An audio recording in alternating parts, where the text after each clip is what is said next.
I had a massive breakthrough in therapy this week, and I've had over the past couple of months since December, when I first went through the rest and restore protocol, that have been like unravelings of major things that I never thought would unravel. But I had this realization when I was connecting with a part in my therapy session that they were like, and my kid had said this to me recently, but it didn't hit me in the same way as it did when this part said it to me.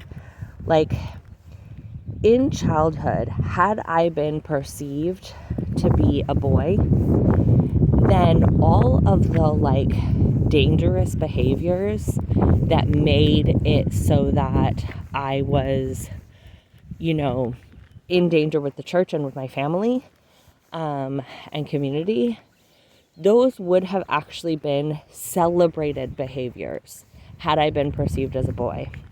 So this feels a little dicey because it's like I haven't ever had in my conscious awareness any like, I want to be a boy. I don't remember thinking that growing up. And obviously I'm going to continue to like get to know these couple of parts and, learn more about what they're sharing. But my kid had said a couple weeks ago, like, I think if your parents had thought you were a boy, they would have been really proud of you. And it was like, oh. And then this part was like, yeah, because all the behaviors that were dangerous, like being attracted to women, having a sexuality, wanting to be super successful, top of my class academically, like wanting to be successful in terms of like starting a business, wanting to buy a house, which this past 2 years, starting a business and buying a house really freaked out some parts of me who were like, yeah, women are not allowed to do this. Even though I don't identify as a woman anymore, I was socialized and brought up as a girl and woman. And those things were really dangerous. Even education was considered dangerous because my community was like,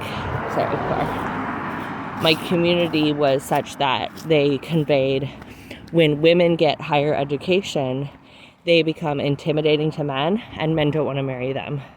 And if women work, then they also like threaten the balance of power in the relationship and then therefore they're like, when you threaten your husband, then you're threatening God. And the like plan of God for your life or whatever. And so there was really, really big fear for some of these parts of mine over the past year, 2 years, while I was going out on my own to start my own business, while I was, buying a house. These were things that I was told when I was young were very dangerous. And when I look at all of the things that I've been told are dangerous, I think about like cutting my hair short was a big deal. Wearing like more like boyish clothes or getting involved with athletics. Like we didn't have a ball in my house growing up until I was in 7th grade and I wanted to play volleyball. And it was like this big deal that we bought a ball. And all of those things would have been celebrated. So I would have been celebrated for being attracted to women. I would have been celebrated for having a sexuality. I would have been celebrated for being smart. In 6th grade, in 5th grade, they did some diagnostic testing and there was 3 boys and myself who all tested high enough to go up to the middle school to take our math in 6th grade. And it was a big deal for me because I loved math, but it was like kind of everybody was like, this is weird that you're a girl. Like it's just 1 girl and 3 boys. In the spelling bee I won the spelling bee and then went to the county spelling bee. And it was me and 3 boys at the top. And it was like this, it was always this thing, like, why is it just you and the boys? Like, it was uncomfortable. And my academic success was uncomfortable. And it even became that when I was a junior in high school, they did all when you're towards the end of your junior year, they add up all the GPAs, and then they choose the person who has the highest is the salutatorian. So they're gonna it's not the salutatorian, that's the second highest, but the person who gets the highest in the junior years gets to stand up or speak or do something at the graduation of the seniors.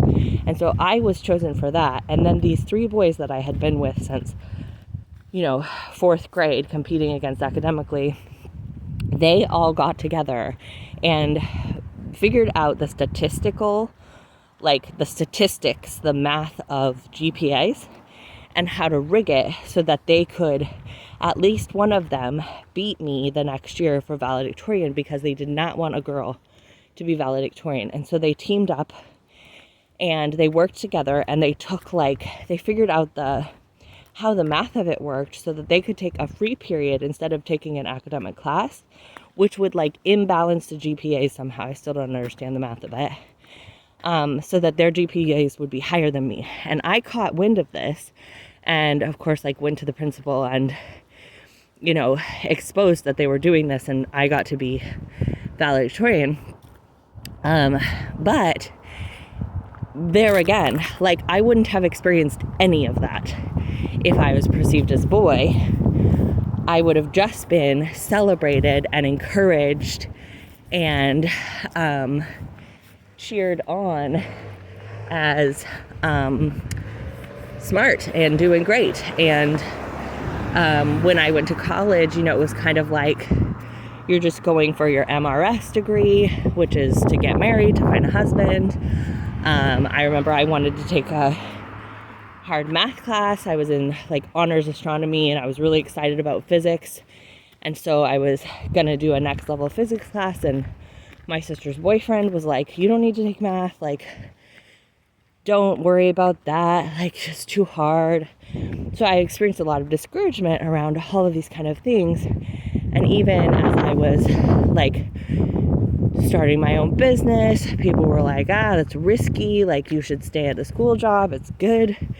It's good for your kid's schedule, which nobody ever tells a man, take a job that's good for your kid's schedule. It's never probably been said. And buying a house, I was in loads of situations where particularly this one contractor that,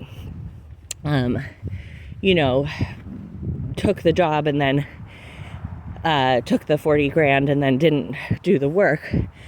It's that probably wouldn't have happened if I'd been perceived as a man. There's so many things that, I would have been celebrated in rather than experience what I did experience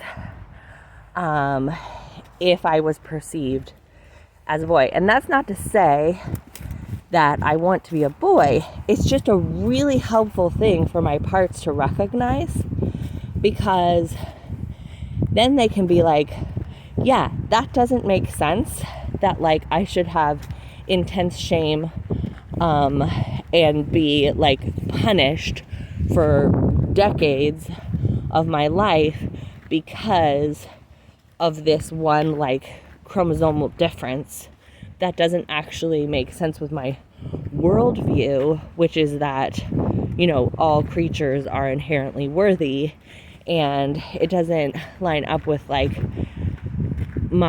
worldview that everybody is nobody has one set of rules. There's not one way to do anything. Ooh, I got a little out of breath there. So it's just these parts are thrilled. They're oh my gosh, I'm great actually. If I just say I'm doing the boy paradigm, then I'm a super winner. I'm fantastic. If I say I'm doing the girl paradigm, then I've created all sorts of drama and have been difficult and other and a problem and, a shame and a disappointment. If I do the boy paradigm, I've been a rock star. even getting divorced wouldn't be as big of a deal if I was perceived as a man. Like, it would be like, okay, great, like, move on. Like, and people would think I was like a spectacular parent. People would think I'm like incredibly resilient, like such a hard worker, such a successful business person.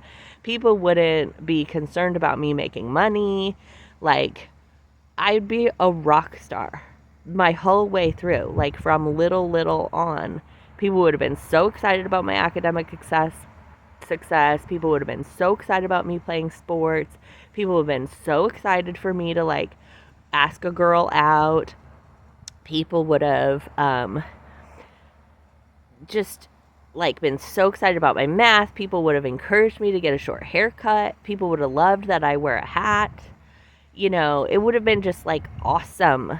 People would have been great with me being not stick skinny. Like, there's a lot more leeway about body. There's just like everything I feel currently like remnants of shame about is actually praiseworthy if I just operate under the framework of expectations of a boy or a man. So I just am blown away by that. I cannot even believe how significantly these parts feel like, oh, if we use that framework, like, we're fan-fucking-tastic. I can't believe that. That's just amazing. And shows you how ridiculous all of these rules and paradigms and pendulums are. You know, I haven't really ever dug into the, what is that thing, the reality transurfing. But it's basically like, don't do pendulums unless you want the pendulums.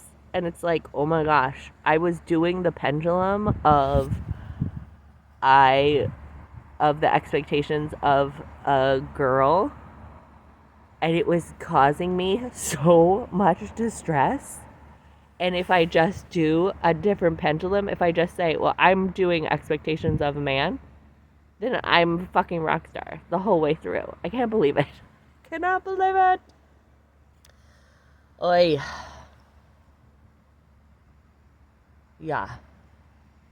So this is why it's so powerful to make up your own rules, right?